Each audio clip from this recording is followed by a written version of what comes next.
निर्मूल हो गई, अर्थात जनक जी की दृष्टि में विश्व, प्रपंच एवं मन रचित संसार का लय हो गया।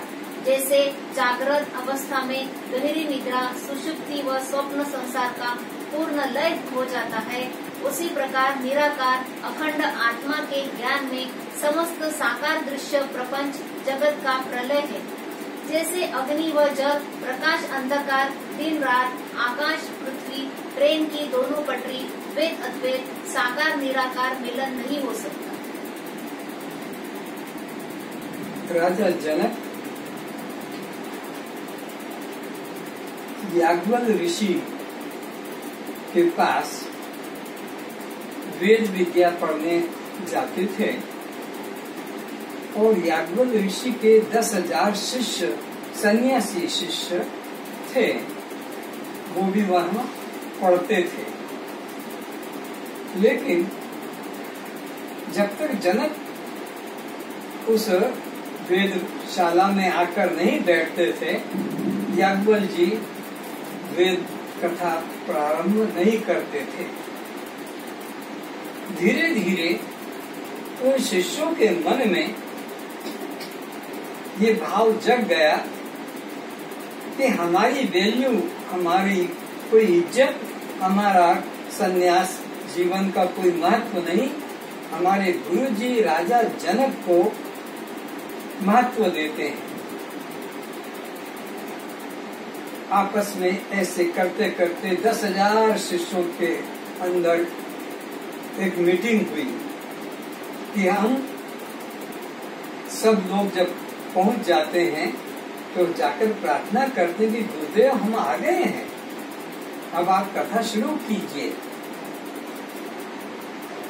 तो वो कभी कहते हैं कि पानी का गिलास लाओ, तो कभी कहते हैं वो उपनिषद निकाल के ले आओ, कुछ न कुछ ऐसा काम बता देते हैं। तब तक वो जनक आ जाते हैं और फिर वो कथा शुरू करते हैं। तो इस प्रकार से सबके मन में गुरु के प्रति अश्रद्धा जाग गई। जब गुरु के प्रति अश्रद्धा जाग जाती है तब कभी भी जीव का कल्याण नहीं हो सकता।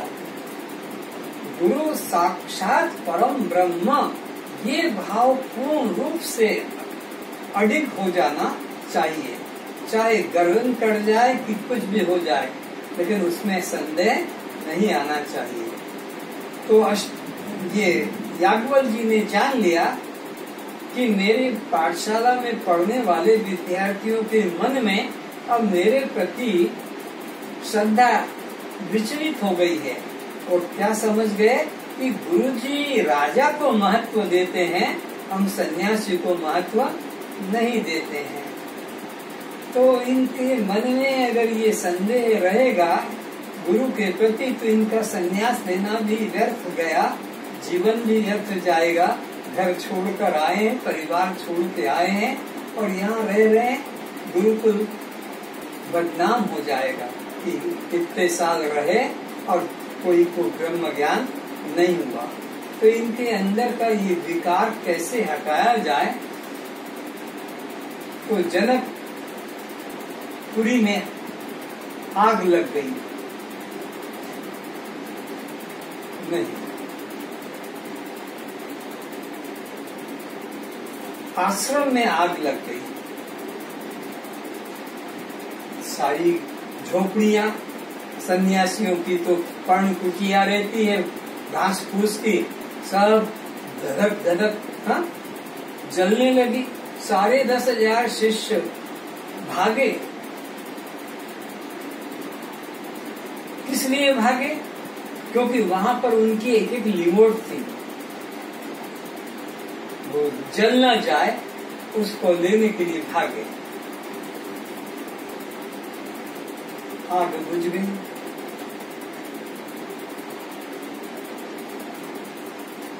दूसरे दिन फिर प्रवचन का टाइम आया। शिष्य लोग पहुंच गए। महाराज हम सब आ गए हैं, कथा प्रारंभ करो। और करते हैं। हम सब आ गए, कुछ बाकी नहीं। आपकी आवश्यक चीजें सब यहाँ रखी है। जनक आ गए, कथा प्रारंभ हो गई। जनक पूछते हैं, महाराज ये साधन चतुष्ट क्या है? देवस्य गुरु के निकट ब्रह्म ज्ञान पाने के लिए जाना है तो ये साधन चतुष्ट जरूरी। विवेक, वैराग्य, षट संपत्ति और मोक्षता, ये 4 साधन संपन्न नहीं होगा तो ज्ञान पाने का अधिकारी नहीं होता है। जनकपुर में आग लग गई तो कर्मचारी घोड़े पर तेजी से दौड़ाते हुए और पहुंच गए आश्रम में। कहा, महाराज जनकपुर में आग लग गई है, जाओ काम करो। तो महाराज ये विवेक किसे कहते हैं? भाई 2 मिलीय वस्तुओं में जड़ चेतन, दृश्य दृष्टा, आत्मा अनात्मा, शवशी को अलग अलग इस पर जानने को विवेक कहते हैं। फिर दूसरे घुड़सवार एक आया, महाराज आग महल में पहुंच गई है। तो महाराज ये विवेक के द्वारा फल क्या मिलेगा? और विवेक से वैराग्य हो जाएगा, अनात्मा से आत्मा में मन लग जाएगा, जड़ से मन हट जाएगा, चेतन में मन लगेगा, शव से मन हटकर शिव में लगेगा।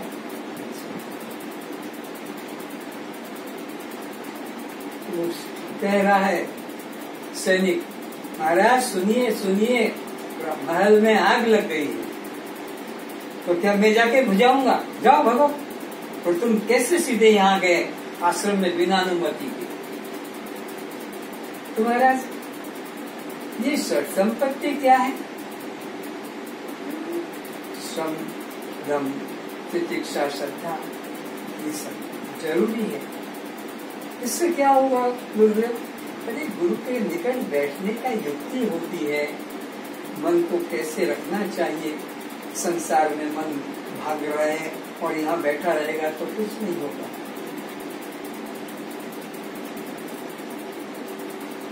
फिर तीसरा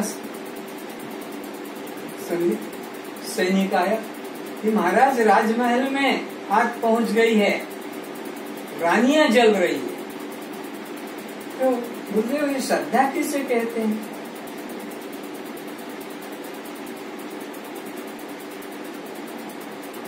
सद्गुरु सतशास्त्र में अपने कल्याण का पूर्ण विश्वास हो जाने को श्रद्धा कहते हैं।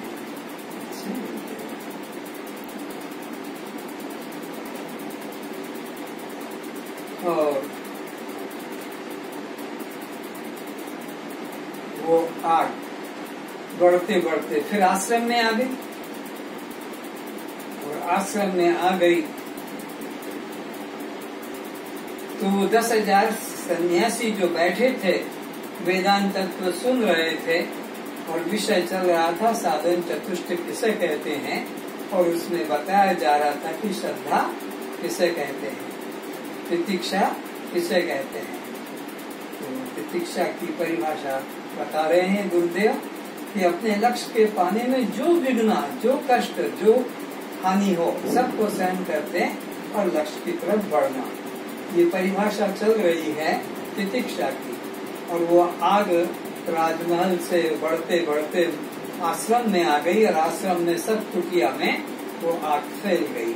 तो क्या देखा कि जनक बैठे हैं और गुरुदेव याज्ञवल्क्य जी बैठे हैं, तो 10,000 शिष्य सब आश्रम अपना भजन का जो जगह थी, ध्यान की जो जगह थी, प्रवचन की, उसे छोड़कर और अपने अपने कुटिया में पहुंच गए। और वहीं पर बैठे बैठे गुरुदेव ने मेन स्विच ऑफ कर दिया, क्योंकि तो आग योग माया से लगाई थी विवेक जगाने के लिए। तो क्या देखा वो 10,000 शिष्यों ने कि आग लग गई राजमहल में, जनकपुरी में आग लग गई तब भी नहीं गया ये, राजमहल में आग लग गई तब भी जनक उठ के नहीं गया। राजमहल के बाद में रानियों के महल में आग लग गई, रानियां जलने लग गई, उठ के नहीं गया। और हम कहाँ खड़े हैं? घर बार छोड़ के आए, सन्यासी बने और एक लिंगोट पकड़ के खड़े हैं। सचमुच में ये जनक ही अधिकारी है। गुरुदेव ठीक करते थे, जनक के आने से ही वो कथा प्रारंभ करते थे। हम नाम मात्र के सन्यासी हैं, लेकिन हमारी अभी इतनी वैराग्य वृत्ति नहीं। तो इस प्रकार जब गुरु के निकट बैठकर श्रद्धा से ज्ञान प्राप्त किया जाता है, तभी जाकर जीव का कल्याण होता है। खाली शब्दों को रट लेने से कल्याण नहीं होता है। अंदर हमारे वैराग्य वृत्ति भी जगना चाहिए कि अब हमारे को संसार में कुछ पाने को नहीं है, कुछ भी हमारा कहने को नहीं है। बस मैं अकेला हूँ, अकेला ही हूँ और अकेला ही यहाँ से विदा होना है।